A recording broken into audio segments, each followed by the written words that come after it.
Bonsoir. Bon, je vais pas rester. Ah ben il y a déjà quelqu'un. Je sais pas qui c'est pas moi.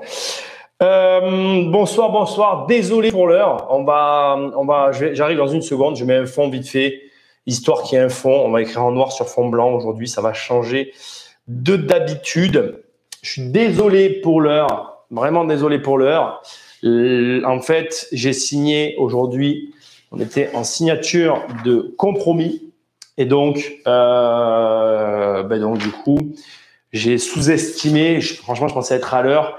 Et dans le compromis, en fait, il y a eu franchement, c'est une des rares fois où j'ai vu un notaire autant bosser sur un dossier. Bref. Le truc, c'est qu'il y avait une particularité sur ce compromis. La particularité, elle était très simple. C'est que il y avait des lots enclavés les uns dans les autres et il y avait besoin de descriptions précises. Donc, on a signé ça aujourd'hui. C'est ici. C'est fait. Je vais un peu éclaircir parce que je trouve que c'est sombre. Voilà, on va mettre ça comme ça. On va mettre ça comme ça. Donc, ça va être une émission ultra rapide. Salut Sandra, salut Mekou. Ce qu'on fera, Sandra, on va faire votre émission demain avec Fred. Je suis désolé, mais là, avec l'heure, je voulais vraiment juste assumer le service du soir. C'est le cas de le dire. Je vais rester un quart d'heure. Si vous avez des questions, vous me les posez. J'arrive un petit peu à brûle sur point après un très long compromis qui devait être très court au départ. Parce que, comme je viens de vous dire, salut Jean-Pierre, voilà, il y a eu vraiment beaucoup de particularités. Et encore, là, je n'ai pas la version complète. Ça, c'est la version que j'ai là, c'est la petite version. Il y a eu pas mal d'éléments. J'ai le téléphone dans les mains parce que l'iPad, bien évidemment, n'est pas chargé. On ne change pas une équipe qui gagne. Et en plus, de toute façon, pour la soirée des vidéos, il me faut absolument la clé. Et depuis tout à l'heure, alors je pense que c'est la fatigue. Je suis vraiment très fatigué là ce soir. Il y a eu la route, il y a eu pas mal d'éléments qui ont fait que ça a été un peu compliqué. Je ne trouve pas la clé, mais demain je l'aurai. Vous inquiétez pas, sans aucun problème, tout sera là. Alors demain soir, demain entre midi et 2, je pense que ça va être entre midi et 2. Je vais regarder l'agenda. On va faire demain entre midi et 2. Je vous avais dit qu'on le ferait, qu'on allait attaquer comme ça, et je pense que je vais quand même vérifier mes rendez-vous de la journée de demain. Mais on va commencer dès demain à faire entre midi et 2. Donc demain, on fera l'analyse des logements donc de Sandra et Fred. Fred qui est l'initiateur de cette idée, hein, n'est-ce pas? C'est quand même important de le préciser. Donc oui, on va faire ça demain entre midi et 2. Et on va faire ça demain entre midi et 2. Et à partir de demain, donc, et sur la semaine prochaine, on va… Non, pas demain, on a une entrée de locataire. Reporte, s'il te plaît. Allez, ok, je reporte, Sandra. C'est pour toi, donc je reporte. Donc demain, je ferai une émission entre midi et 2 sur un autre sujet. Ok, je reporte. C'est quand même ces logements. Donc on reporte à la semaine prochaine, mais ça sera toujours entre midi et 2. Donc faut que je regarde, mais normalement, lundi entre midi et 2, on verra. Ou peut-être que lundi, on fera une autre émission, on la calera dans la semaine avec ta Sandra. Donc à partir de là, les émissions se feront entre midi et 2. J'insiste, c'est important. Demain, donc à partir de entre midi et midi 15, j'attaque. Midi 15 jusqu'à 13h45. D'accord? Ce sera un peu plus long, comme ça on compense par du temps. Allez, je prends la question de Mekou, puis si vous avez des questions, vous les posez. Je vais rester un quart d'heure avec vous. Je ne resterai pas longtemps, je suis désolé, c'est exceptionnel. C'est vraiment, je voulais être là, je ne voulais pas vous lâcher ce soir. Voilà. Je commence. Comme je l'avais dit à un moment, j'ai 500 000 € que je récupère suite à la vente IMO. J'ai envie de me lancer dans l'achat-revente en RP, en achat aux enchères. À ton avis, aller-retour RP, c'est tous les combien max? La RP, c'est déjà au départ illégal en fait. Il n'y a pas de max. En fait, déjà, si tu achètes avec l'intention de revendre, c'est pas bon. Donc en fait, si tu veux te lancer dans un business sur ce modèle-là et que ce que tu vas avoir à mettre en avant comme argument pour les raisons de vente ne conviennent pas au contrôleur fiscal, bah, autant te dire qu'il n'y a pas de max en fait. Il faut juste qu'à chaque fois que tu vas revendre ta RP, quand tu revends, si tu es contrôlé, il faut que ce soit justifié et justifiable. C'est en fait, je veux dire, c'est comme si tu me disais, Nicolas, j'ai décidé d'ouvrir un commerce, de tout faire au black. Est-ce que tu penses que ça va passer? Ben non, ça passera pas en fait. Si ton idée de départ, c'est de dire, je vais faire que de la RP et je vais faire tourner mes RP, ça va pas du tout. Qu'après tu te dises, ok, j'ai envie que ma RP soit dynamique et dans cet état d'esprit-là, je vais m'installer à quelque part avec le projet de quand même pas hésiter à changer si j'ai une bonne opportunité, c'est déjà un discours qui est différent. Mais te dire en mode ça va être un business, c'est mort. Pour moi, franchement, oublie l'idée quoi. C'est mon conseil. Que après tu me dises oui mais fiscalement ça m'intéresse, je peux l'entendre. Mais comme c'est pas… En fait, encore une fois, voilà, si tu es contrôlé… Regarde, d'ailleurs, mauvaise idée ce que tu fais là. Au pire du pire, si c'est vraiment ton projet, n'en parle pas publiquement, quoi. N'en parle pas tout court, d'ailleurs. Parce que s'il y a le moindre élément, je veux dire… En plus, on sait qu'aujourd'hui, les inspecteurs des impôts vont sur les réseaux sociaux. Ils prennent… bon, tu me diras, tu n'utilises peut-être pas ton vrai nom, tu vois. J'espère. Mais imagine, ils font une corrélation entre ce que tu as dit là et ce que tu fais dans la réalité. C'est mon opinion, c'est drôlement risqué. Ça n'engage que moi après. Bonne analogie, le coût du business au black. Ben, exactement. Pour moi, c'est exactement ça. C'est vraiment ce que tu espères t'en sortir avec, enfin, te dire qu'il va rien t'arriver en faisant un business que au black. C'est impossible. Tu sais très bien que de toute façon, dès que tu crées une boîte, tu vas être obligé d'avoir une déclaration minimale, quoi. C'est-à-dire que tu crées une entreprise, d'accord? Ça, on va dire que non, c'est pas bien ce que je viens de faire. On va dire que ça, c'est ton chiffre d'affaires. Il n'y a personne de normalement constitué qui va te dire, ben voilà, je fais ça comme ça. Voilà, et tout ça, c'est le black, quoi. Si tu prends toute cette partie comme étant le black, tu prends un énorme risque. En réalité, c'est plutôt l'inverse qu'on va faire dans les business et dans tout. Et d'ailleurs, ça répond aussi un peu à ta question de la résidence principale, ce schéma. En gros, que tu te dises, je veux profiter de l'ARP et que de temps en temps, tu revendes pour avoir cet effet de levier tout en restant raisonnable et que quand on apprécie finalement ton parcours de vie qui serait là, qu'on se dise, bon, ben regarde, il a eu dans sa vie 3 RP et il en a revendu 2, bah, tu vois, c'est OK. Maintenant, si tu te dis, bah, chaque année, il a 3 RP, je ne sais pas si tu as écouté, il y a un podcast que j'ai fait où il y a un marchand qui explique que dans sa vie, il a eu 54 RP. 54 RP, ça fait beaucoup de RP. Ça en fait quasiment une par an. Donc, en gros, on parle d'une autre époque. La personne, elle avait quand même un certain âge.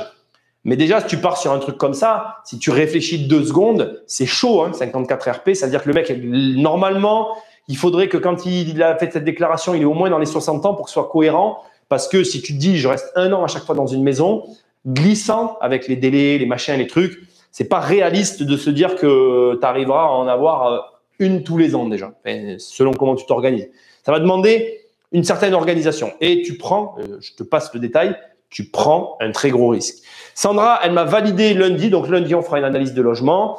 Mardi, podcast. Mercredi, je reviens sur le truc. Mercredi, on va avoir comment on appelle, on va avoir la soirée, enfin, l'entre-midi et 2, le bon coin.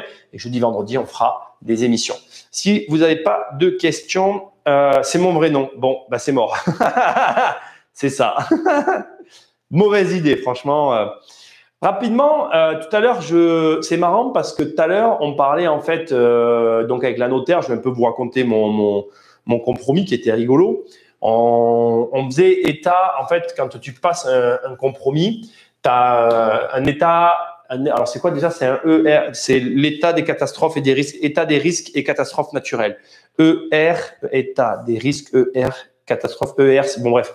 ERDD, je sais plus quoi. Enfin bref, tu as un document, tu sais,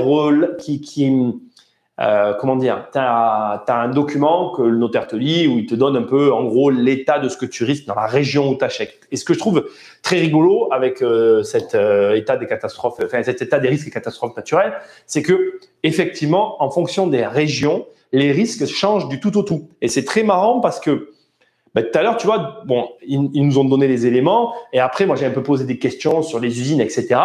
Et pourquoi je te parle de ça? Ben, pour 2 raisons. Déjà, un jour où nous, on a acheté proche d'une centrale nucléaire et dans ce truc-là, dans le machin ERA, il y avait le risque d'explosion de centrale nucléaire, il était inexistant. Sachant que là où j'avais acheté à l'époque, très clairement, hein, s'il y avait une explosion nucléaire, tu es tellement près du réacteur que c'est faux en fait. Mais bon, en gros, je sais pas comment ils calculent ça me regarde pas, je suis pas un professionnel de ces trucs-là. Je pense qu'il y avait un point d'éloignement qui devait dire le risque est moins important que si tu étais à côté, ce qui en soi est pas faux. Mais dans tous les cas, à mon avis, si ça pète, t'es mort, quoi. Bref, ce qui est marrant, c'est que dans ces trucs-là, donc c'est le point sur lequel je veux attirer ton attention, qui moi m'a fait réfléchir quand on a parlé. Là où on a acheté, il y a plein d'usines. Alors, j'ai pu oublier le terme.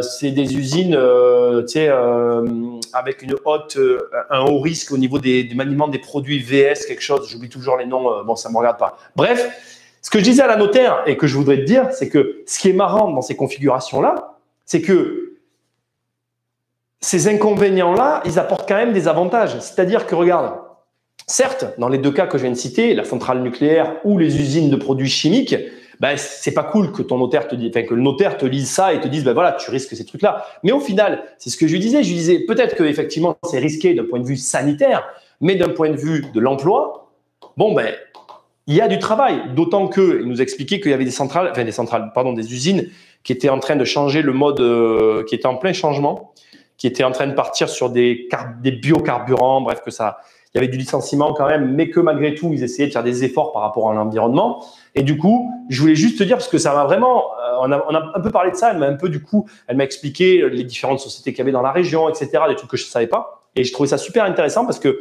effectivement, sur le papier, donc on te fait des diagnostics, ça peut paraître négatif au premier abord. Quand elle m'a donné la liste, quand elle m'a dit tout ce que je risquais, ben, j'ai eu un a priori négatif sur la chose. Mais quand je me suis penché sur le truc et que j'ai discuté avec elle, je me suis dit, certes, c'est dangereux, mais ça représente de l'emploi. Zone V, CVO. Je crois que c'est ça, Sandra. Je crois que c'est ce que tu dis. Ouais, c'est CVO. Je sais jamais les. T'as des. Ouais, je crois que c'est ça. Sandra, merci. Il y a effectivement différentes zones, différentes catégories d'usines, et donc voilà. Allez, écoutez, bon, si vous n'avez pas plus de questions, je vais vraiment pas. Je vous laisse encore quelques minutes. N'hésitez pas à me poser 2-3 questions. Je regarde s'il y a. Salut Anne, qui est sur Facebook. Rejoins-nous sur YouTube si tu veux poser des questions. Posez des questions. Salut Gabi. Voilà, comme je vous dis, je vais vraiment pas rester longtemps parce que honnêtement, ça a été long. On a été concentré sur ce compromis, donc je vais pas me plaindre. Et je suis très content, mais je suis fatigué. Là, je suis fatigué. D'ailleurs, juste aussi pour vous donner des renseignements, parce que là, j'ai ça dans la tête. Hein, je sors du truc. Je trouve que c'est quand même intéressant. Les lots, la répartition des biens était tellement particulière qu'on a fait une deuxième visite après. Je suis allé refaire une autre visite sur place parce que je voulais bien comprendre tout ce qu'on avait essayé de mettre au clair pendant tout le compromis. Parce que effectivement, et ça c'est marrant, malgré l'expérience, ça montre que tu peux toujours, être surpris par les bâtiments que tu achètes. Il y a des choses que j'avais absolument pas vues. En fait, le bâtiment, il est fait de telle manière. En fait, j'avais pas remarqué qu'on avait des parties de bâtiments qui étaient enclavées les unes dans les autres et que donc on mangeait sur d'autres. Enfin, on avait des parties du bien qui étaient dans d'autres copropriétés. Et du coup, quand ça a été expliqué chez le notaire, on a dû retourner sur place pour bien évaluer ce qui venait de nous être expliqué parce que très sincèrement, oui, on ne l'évaluait pas comme ça. On l'avait pas apprécié de cette manière-là. Et après avoir eu des explications et de retourner sur place, ben, ça nous a mis les idées au clair. Et bon, on n'avait pas de doute sur ce qu'on a acheté, hein, mais c'était vraiment intéressant. Ton avis sur les enchères, s'il te plaît. Moi, les enchères, écoute, il faut de l'argent. Hein, ça, apparemment, tu en as, donc tant mieux. Et ça, c'est cool. Mais il faut avoir de l'argent au départ, c'est quand même mieux. C'est pas quand même non plus obligatoire. Mon avis sur les enchères, c'est que quand tu connais pas au début, c'est pas que ça va être compliqué, mais tu vas devoir apprendre 2-3 trucs quand même sur le mode de fonctionnement des enchères. Rien de bien compliqué. Faut pas croire que c'est, contrairement à ce qu'on imagine, c'est pas, t'as pas la garantie de ne faire que des bonnes affaires. D'ailleurs, faut savoir que tu as quand même des biens qui partent au prix. Hein. Faut quand même le savoir. Les enchères, enchères ne rime pas avec que bonne affaire. Aux enchères, tu as de très bonnes affaires, c'est vrai, mais tu as des biens qui partent au prix. Tu as des biens qui ne se vendent pas du tout. Tu as vraiment c'est un gros fourre-tout en fait finalement. Et c'est vraiment à toi. Alors déjà, premièrement, de savoir ce que tu achètes, de savoir jusqu'où tu es prêt à aller, de savoir ce que tu vas y faire réellement. Ça, c'est le premier point. Et le deuxième point, d'être très vigilant sur les biens qui sont à la vente. Je l'ai mis d'ailleurs dans une story Insta ou un reel, je crois que ça s'appelle comme ça. Moi, j'ai visité un bien qui est aux enchères depuis un certain temps. Et en fait, ce bien, il est invendable de par la situation générale du bâtiment. Je ne vais pas rentrer dans le détail ici, ça serait vraiment trop long. Mais en gros, au premier abord, quand tu vois la caractéristique, si je te mettais sur le papier les caractéristiques de ce bien immobilier, tu me dirais, putain, Nicolas, j'achète les yeux fermés. Mais en fait, tu mettrais ton doigt dans un engrenage qui ferait qu'en fait, tu serais plus embêté et tu aurais plus de problèmes avec ce bien-là que ce que tu aurais de solutions. Ou alors, comme dans ton cas, tu as vraiment un gros capital et tu es prêt à vraiment investir pas mal d'argent pour régler la totalité du problème qu'il y a derrière. Ce qui, je pense, est compliqué. Mais ça reste que mon avis. Au final, ce que j'essaie de te dire, c'est qu'il faut être très, très vigilant sur ce que tu achètes aux enchères. Parce qu'il y a c'est ça, en fait. C'est vraiment, il y a de tout, en fait. Mais dans les deux sens. autant des bonnes que des mauvaises affaires. Et j'insiste, voilà, ne crois pas, parce que c'est une fausse croyance, on croit qu'en achetant aux enchères, on ne fait que des affaires. C'est justement la petite subtilité sur laquelle il ne faut pas se planter. Bonjour Alain, comment acheter un immeuble de rapport? Petite question. Alors, comment acheter un immeuble de rapport et comment visiter un immeuble? Bon, alors, comment acheter un immeuble de rapport? Déjà, tu décides. Déjà, c'est une décision en fait. C'est de te dire, comme je le fais dans les soirées Le Bon Coin, je décide de ne visiter et de n'acheter que des immeubles. Ça paraît débile, hein. Tu vas me dire, ah, c'est évident, mais non en fait, parce que moi, je vois tellement de gens en fait qui me disent, moi, je veux acheter un immeuble. Et quand tu parles avec eux, tu creuses un peu, les mecs, tu te rends compte qu'ils visitent des appartements, ils visitent des maisons, ils visitent de tout en fait. Donc déjà, au départ, si tu te dis que tu veux acheter un immeuble, c'est bête, hein, mais vraiment, mais tu ne visites que des immeubles. Parce que c'est un marché, au même titre que le P2 est un marché, le P4 est un marché. Tu peux te spécialiser réellement dans l'immobilier au point de te dire je n'achète que ça. Donc déjà, la première étape, c'est ça, c'est je ne visite que ça, je ne veux acheter que ça, je suis focalisé que dans les immeubles. Ça, c'est le premier point. Le deuxième point ensuite, c'est que bien évidemment, comme tu le comprends, acheter un immeuble, ça a un intérêt énorme en termes de volume, en termes de ce que tu achètes, en termes de multiplicité, parce que du coup, tu achètes tout de suite plusieurs lots, donc ça multiplie. Mais ça a les avantages et ses inconvénients. Plus de volume égale, en cas de problème, le coût des problèmes à l'échelle du volume de ce que tu achètes. En gros, là où, dans une copro, tu as un problème avec une toiture, si tu as un petit appartement, tu vas lâcher 3000 balles. Dans un immeuble, si tu as un problème avec une toiture, tu vas lâcher 30 000 balles parce que la toiture, c'est toi qui la payes. Donc, tout est à l'échelle en fait. Et ça aussi, c'est pareil. Quand tu visites des immeubles, c'est excitant, c'est tout ce qu'on peut. Il y a toute cette partie-là qui est géniale et je ne la remets pas en cause. Mais il y a une partie aussi, surtout si tu n'en as pas, où tu vas devoir te dire, OK, est-ce que ce que j'ai ou ma situation me permet réellement d'assumer ce truc-là? Pareil, je fais référence à la dernière émission Le Bon Coin qu'on a fait, où je vous montre un immeuble de 1,5 million.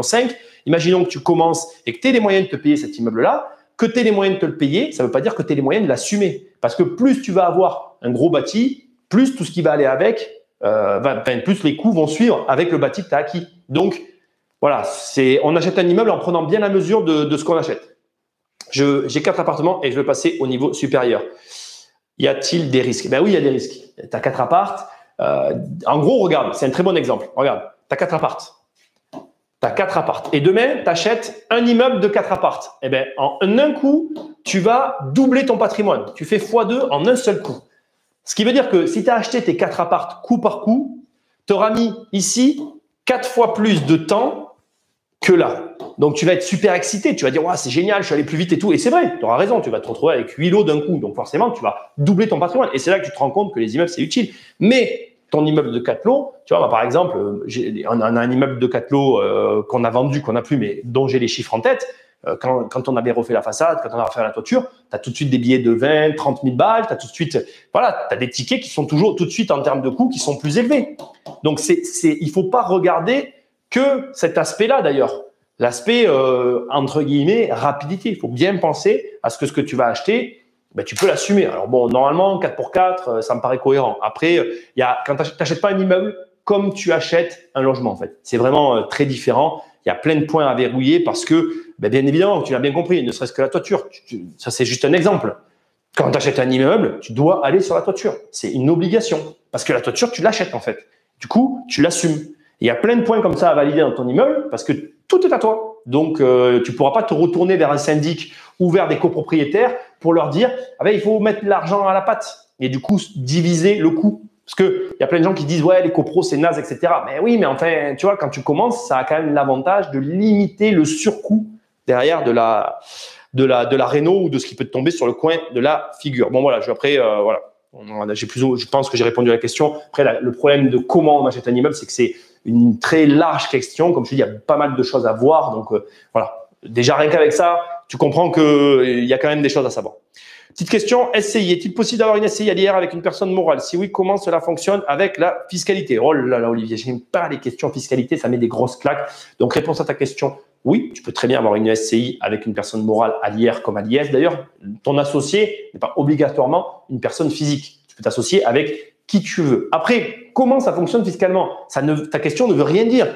Quelle est la société qui détient l'autre société? Quel est le type d'exploitation? Quelles options tu as pris dans les sociétés? Comment tu les as enclavées les unes dans les autres? Quel est ton objectif? On va pas parler de ça ici. La fiscalité, c'est hyper intéressant et en même temps, c'est très vite ennuyeux. Je comprends que ça t'inquiète et ou que tu as besoin d'avoir des réponses là-dessus. Sache que ce que tu veux faire est possible, mais qu'après, on est réellement sur du cas par cas. Je pense pas qu'on va déballer ici publiquement ta situation et l'analyser. En tout cas, voilà. Moi, je sais que quand je pars dans des discussions fiscales, tu perds la moitié des gens et que les mecs ils disent bon allez c'est bon, je me casse, je m'ennuie. Je viens de prendre ton livre. Merci pour ce que tu fais. Eh bien, merci Cédric. Écoute, j'espère que tu aimeras mon livre qui est juste là. Il y en a à nouveau en stock sur Amazon. Écoute, en tout cas, dans le bouquin déjà, tu vas avoir pas mal de. C'est pas forcément un livre immobilier. Tu vas plutôt avoir un cursus de vie et de la gestion générale, mais tu verras que c'est pas mal. Les ventes, c'est, je sais pas ce que tu veux dire, Jean-Pierre. Effectivement, compliqué la fisca. Merci de la première réponse. Ben oui, je pense Olivier que c'est l'essentiel en fait. C'est possible. Après, il faut vraiment prendre ta situation, voir ton point. Dans la fiscale, c'est comme ça que ça marche globalement. Hein. Qui je suis, qu'est-ce que je veux, où je vais. Déjà, quand tu as ces éléments-là, tu peux commencer à parler fiscalité avec quelqu'un qui s'y connaît. Et ensuite, même quand tu vas avoir un objectif, il faut toujours que ce que tu vas faire dans tes montages fiscaux, tu essayes de faire en sorte que tu te fermes aucune porte. Ça, c'est très difficile par contre. Il faut vraiment au maximum choisir des options ouverte et non fermée. Par exemple, typiquement, la SCI à l'IS, c'est une option fermée parce que c'est possible mais compliqué de rebasculer de l'IS à l'IR. Donc, on essaye toujours de s'orienter vers des choix ouverts, même si c'est difficile. Voilà. Après, à ajuster. Un tiers des ventes aux enchères partent au prix du marché, un tiers au-dessus du marché et un tiers sont des bonnes affaires au-dessous du marché. Jean-Pierre, nous sommes d'accord et j'insiste, je reviens sur ce sujet-là. Les enchères, ce qui est bien avec les enchères, c'est que ça va permettre de te connaître et de connaître comment dire, ça va permettre de prendre conscience de ton lien émotionnel, entre guillemets, de ton lien émotionnel avec l'argent. Parce que la folle enchère, je ne sais pas si tu sais ce que c'est que tu veux un truc et ça y est, là, tu es parti et tu te déconnectes total de la réalité. Et bien évidemment, comme le dit Jean-Pierre, là, tu pars pour payer le truc, pas le prix du tout qu'il vaut, quoi. Et donc, il faut arriver à se dire, je me cadre et c'est très intéressant d'un point de vue, bon, bien sûr financier, tu vas apprendre plein de choses, mais aussi d'un point de vue personnel parce que tu découvres des choses sur toi, en fait, qui sont, à mon sens, intéressantes. Penses-tu qu'en 5 ans, on peut monter une stratégie pour vivre de l'immobilier? Je veux dire, avec marge de 5 000 € mensuels, c'est possible en partant du SMIC. Est-ce réalisable sans vendre de rêve en toute objectivité? Alors, une question intéressante, ça c'est des questions que j'aime bien. On part d'un SMIC, hein, on est bien d'accord.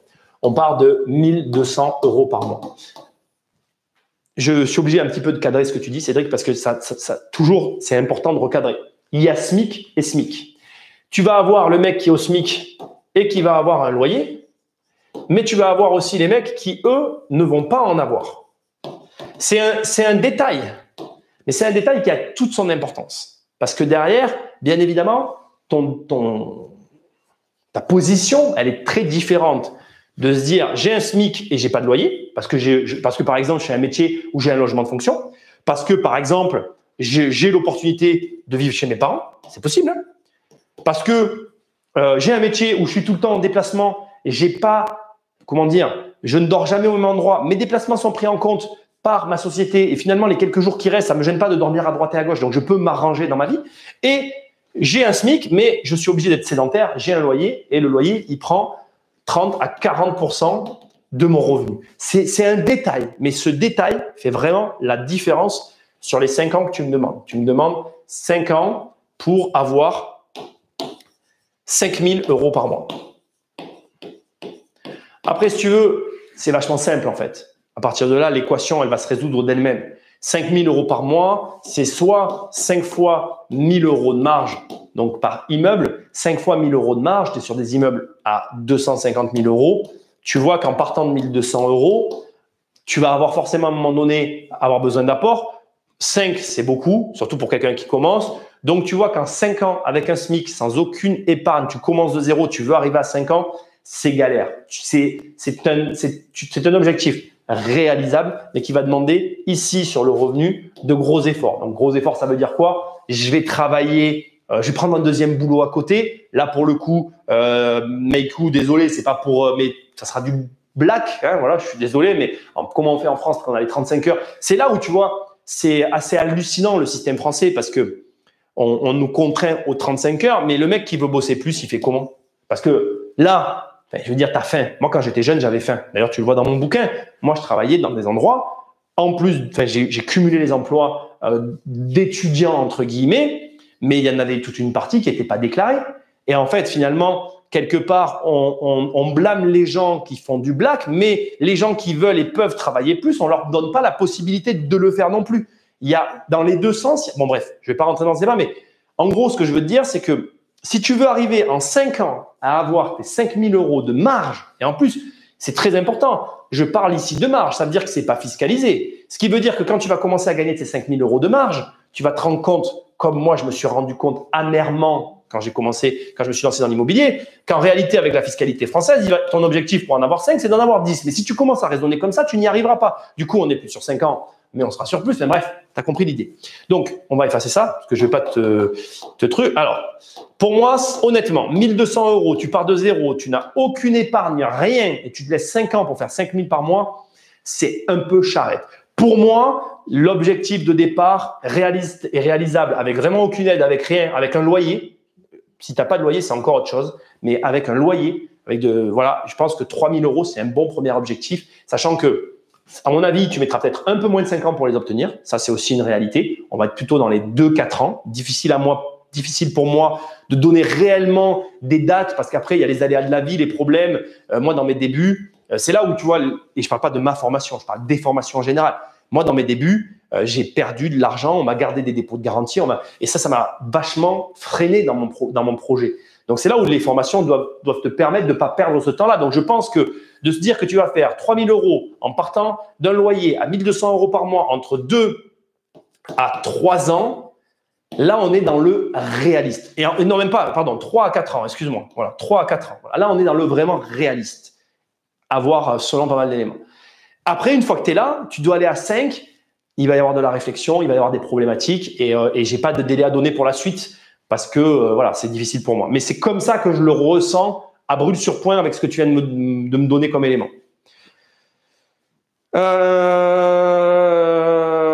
Salut Wayne, j'espère que tu vas bien et j'espère que c'était bien ton boulot si tu enregistres. Après, il y a un élément, on va finir sur ce truc-là, puis après moi je vais y aller, je suis désolé, je reste pas très longtemps, hein, voilà, je suis un peu fatigué, mais j'aurais fait un petit moment avec vous. Je vais quand même continuer sur ce sujet parce que je le trouve très intéressant. Après, à l'inverse, si effectivement tu n'as pas de loyer, si tu es un peu bourrin sur l'épargne, si tu es un peu bourrin sur les prises de risques, et il y a des facteurs comment dire, il y a des facteurs qu'on connaît pas. Tu vois, par exemple, tu prends ce même mec qui a 1 200 € par mois. Je vais faire une chose que je pense pas bonne en soi, que je ne conseille pas, mais je veux montrer qu'en fait, tout est possible. Et ça, c'est important pour moi. Le mec, il a 1 200 € de revenus par mois. Il a réussi la première année en travaillant à côté, en mettant vraiment à fond de côté, en n'ayant pas de salaire, en n'ayant pas de loyer, pardon, ni rien, à se mettre 20 000 € par mois. C'est un peu tiré par les cheveux ce que je suis en train de te dire, mais c'est pas grave. Sur ces 20 000 €, il se sert de 10 000 € pour s'acheter un premier bien et il se sert des 10 000 autres euros pour les mettre en bourse ou en crypto. Je rentre pas dans le détail de ce que je pense de l'un et de l'autre, on s'en fout. C'est what the fuck. Ce que je veux te montrer, c'est ça en fait. Mais ça, c'est pareil. C'est-à-dire que moi, je ne cautionne pas et je ne conseille pas ce genre de comportement. Mais quand tu pars du bas, mais du bas, et d'ailleurs, je l'explique aussi dans mon livre, moi, il faut savoir que j'ai donné mon argent à un moment donné à un mec en bourse pour essayer de gagner plus et plus vite. Parce que je me suis dit, si ce gars-là, il fait un x5 sur mon capital pendant que moi, je continue à faire de l'immobilier, eh bien, quelque part, j'arriverai plus vite à mon objectif. Peu importe l'objectif, je note un truc au hasard, ça n'a pas d'importance, d'accord? Ou 5 000 € comme tu me demandais. Donc, à un moment donné, quand tu as faim et que tu veux que ça aille vite, que tu veux que ça arrive en 5 ans, tu sais que tu vas devoir splitter pour aller chercher quelque chose ailleurs. Mais le truc, c'est la difficulté, le truc, j'en sais rien, c'est que cette partie-là, elle peut te ramener à zéro.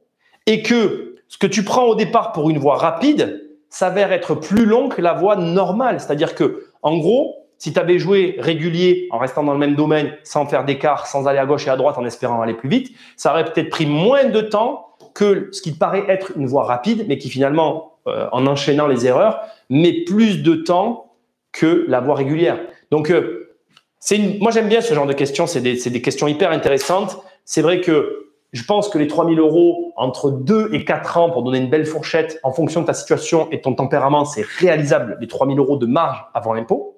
Et je pense que pour arriver à 5, il va y avoir après les décisions que tu vas prendre sur les 3 000 premiers euros que tu as générés. Parce que si tu génères 3 000 euros, c'est que tu as quand même acquis du patrimoine et que ce patrimoine, en fonction de ce que tu as acheté et de ce que tu peux faire avec, tu vas peut-être pouvoir aller chercher en 1 ou 2 opérations les 5 000 euros derrière. Mais 1 ou 2 opérations en immobilier, ça va t'amener aux 5 ans en fait. Parce que pour peu que tu les fasses les unes après les autres, 3 à 4 mois de délai, le temps de tout remettre en place, de tout organiser, il y a quand même, comme je le dis souvent, beaucoup d'inertie et il ne faut pas l'oublier. Comme si c'est la boulangère du coin qui me le dit. Merci, ça booste la confiance, rien n'est sûr, mais tout est possible. C'est exactement ça. Ce qu'il faut que tu gardes en tête, c'est qu'après, il y a toujours le paramètre humain qu'on ne maîtrise pas. Et cette prise de risque que je t'évoque ici, il ne faut pas la négliger. Tu as des mecs qui viennent de se faire des fortunes en crypto. On est d'accord, on n'est pas d'accord. C'est pas le débat. Ils se sont retrouvés avec un capital énorme et aujourd'hui, ils le sortent pour le mettre en bourse. Ils ont raison. Tant mieux pour eux.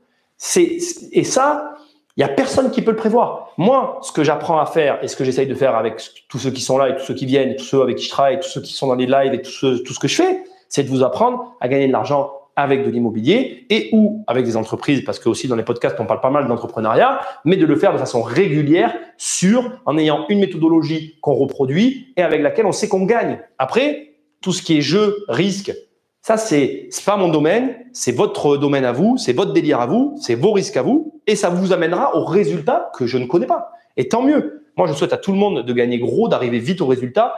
Tant mieux, je suis pas jaloux. Après, c'est pas mon profil. Voilà. C'est le profil de certaines personnes. Merci pour les conseils et applications très clairs, explicites, ça donne des idées. Reprendre ou créer une entreprise. Les deux, mon capitaine. Gabi, les deux. Tu crées et tu reprends. Ou tu reprends d'abord pour ensuite créer dans l'activité connue quelque chose qui n'existe pas. Mais les deux, en fait. Il faut être à la fois force de création, qu'on ait repris ou pas une société, et à la fois force de reprise, parce que la reprise te permet d'aller plus vite.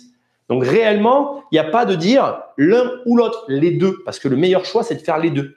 Et d'ailleurs, l'achat de société qu'on appelle l'intégration, ça reste un des moyens. On parle là de comment faire pour être à 5 000 euros en 5 ans. Si tu veux aller très vite, c'est l'entrepreneuriat qui te fera avoir des revenus exponentiels, rapides et simples. Voilà, c'est plus que l'immobilier, il faut le savoir. Temps, argent, la création, il y a trop d'inertie. Ça dépend après. Ça dépend ce que tu crées, là où tu vas, la stratégie. Si tu cumules une création avec de l'acquisition, pour moi, c'est du duo gagnant. Et ça te permet, la création aussi, si c'est fait avec intelligence et avec ce qu'il faut, d'aller chercher parfois des opportunités que tu ne pourrais pas avoir non plus en temps normal. Alors, mais c'est quoi créer ou reprendre une entreprise si on n'a pas la compétence? C'est un domaine qui m'échappe. Les sociétés, en fait, si tu veux, sont déjà des organisations qui gagnent de l'argent.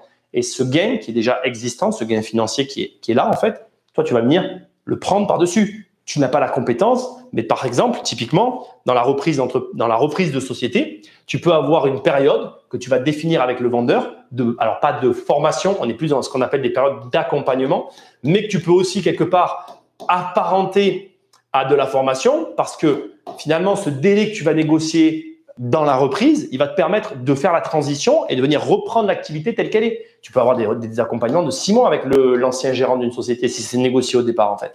Il n'y a pas de problème avec ça. C'est hyper intéressant. C'est la manière la plus rapide. Hein. Je veux dire, moi, mon intérêt, ça serait de te dire que c'est l'immobilier, mais c'est pas vrai. La manière la plus rapide de devenir riche, c'est les entreprises. Et la manière la plus rapide dans le milieu des entreprises, c'est la reprise. Parce que tu reprends quelque chose d'existant. Et comme ça existe, tout de suite, c'est comme si tu me disais, bon, ben voilà, cette voiture-là, je dois la démarrer et je dois aller là-bas avec. Et puis, il y a cette voiture qui passe. Si j'arrive à sauter dedans, ben forcément, si elle roule déjà, tu vas aller plus vite au point d'arrivée, quoi. Et en fait, c'est ça, en gros, le truc, c'est que la reprise, c'est monter dans un train ou une voiture qui est en marche. Et du coup, tout le démarrage, il a été fait par quelqu'un d'autre. Bon, ça, en général, pour le faire, tu as compris, hein, il faut de l'argent. Parce que, en fait, le business, c'est super simple. Soit tu as l'argent et tu gagnes du temps, soit tu n'as pas d'argent et du coup, tu vas donner de ton temps. Je t'apprends rien, en fait, tu le sais. Mais c'est juste qu'après, quand tu es devant, tu dis « Ah ouais, c'est vrai ». De l'entendre, ça me fait du bien ou du mal. Ça va dépendre de là où tu te situes. Salut Nicolas, un peu de retard, mais non, personne n'est en retard. À partir de demain, c'est entre midi et 2, les enfants. Hein. Attention, ne soyez pas en retard. Hein. Ok, j'ai compris. Et la reprise d'entreprise dans la restauration, qu'en penses-tu? Ah ben alors, la reprise dans la restauration, c'est carrément le moment. Parce que là, c'est clairement dévalorisé. Seulement, attention, tu reprends, ça veut dire que là encore, tu as de l'argent au départ. Parce que, en fait, qu'est-ce qui est en train de se passer là? Ceux qui vont vendre sont ceux qui n'ont pas la trésor pour tenir. Donc, si tu reprends et que tu n'as pas la trésor, qu'est-ce qui va se passer? Tu vas pas tenir. Donc, pour que ça marche, il faut que tu aies la trésor que eux n'ont pas. Tu vois le truc? Donc, en gros, l'idée, c'est ça. C'est que oui, mais il faut du cash. Et alors, vraiment, ceux qui sont dans la restauration en ce moment, qui avaient du cash, qui savent faire et qui n'ont pas peur, ça fait quand même quelques ingrédients, mais il y en a, là, ils vont se gaver. Là. Parce que là, il y a gavage. Hein. Là, c'est pour ceux qui vont oser. Hein. Voilà. Donc, je pense du bien quand même. Pour répondre à ta question, je pense que j'en pense du bien à condition que tu as de l'argent et la connaissance. Parce qu'on ne fait pas n'importe quoi. Le tout, c'est pas de se planter. Comment s'est passée cette signature sous ce beau soleil? Ben, écoute, déjà, alors, merci Hitch de te demander. La signature s'est passée puisqu'elle est là. Mon compromis est signé. On est très content. Ça a été très long, beaucoup plus long que prévu, ce que je disais au début de l'émission. Après, écoute, c'est terminé. D'ailleurs, là, je vais vous laisser. C'est 19h20. Je vais rentrer chez moi. Je suis très fatigué. Mais bon, voilà. Il y en a, car il y en aura beaucoup à reprendre en 2022, je pense. Et moi, je pense même avant. Ne reprends pas une entreprise qui veut. Je suis complètement d'accord avec toi, Gabi. Alors là, réellement, déjà, si je pense qu'en immobilier, avoir des connaissances, c'est nécessaire. Alors, dans la société, dans la création d'entreprise, le business, la reprise de société, là, il vaut mieux carrément être vraiment, même pas que formé, il faut être formé et avoir eu des business avant parce que c'est l'ensemble des deux qui va donner les bons résultats. Ça m'a fait super plaisir de faire ce petit live avec vous. Désolé, j'ai fait mon max. On se retrouve demain entre midi et 2 et à partir de demain, les lives sont entre midi et 2. Pourquoi? Je le rappelle rapidement. Parce que déjà, le soir, vous êtes de moins en moins et c'est normal. Moi aussi, j'ai envie d'aller manger dehors. J'ai envie de profiter du beau temps. C'est OK. Et surtout, entre midi et 2, on est tous en train de travailler quelque part. C'est plus simple de regarder un live entre midi et 2 que de le regarder le soir. Et si de toute façon, vous ne l'avez pas vu, le soir, vous pourrez revoir la rediff. Donc, bonne soirée à tous. Lundi, on étudie les biens de Sandra et Fred. Fred qui est l'initiateur des analyses des abonnés et de leurs biens. Donc, merci à Fred de nous avoir donné cette très bonne idée. J'ai encore reçu des photos à traiter. Je les traiterai donc lundi après ceux de Sandra et Fred. Bonne soirée à tous. Merci d'être toujours aussi nombreux à me soutenir. Likez, partagez et je vous dis à la semaine, à demain, à demain midi. Salut!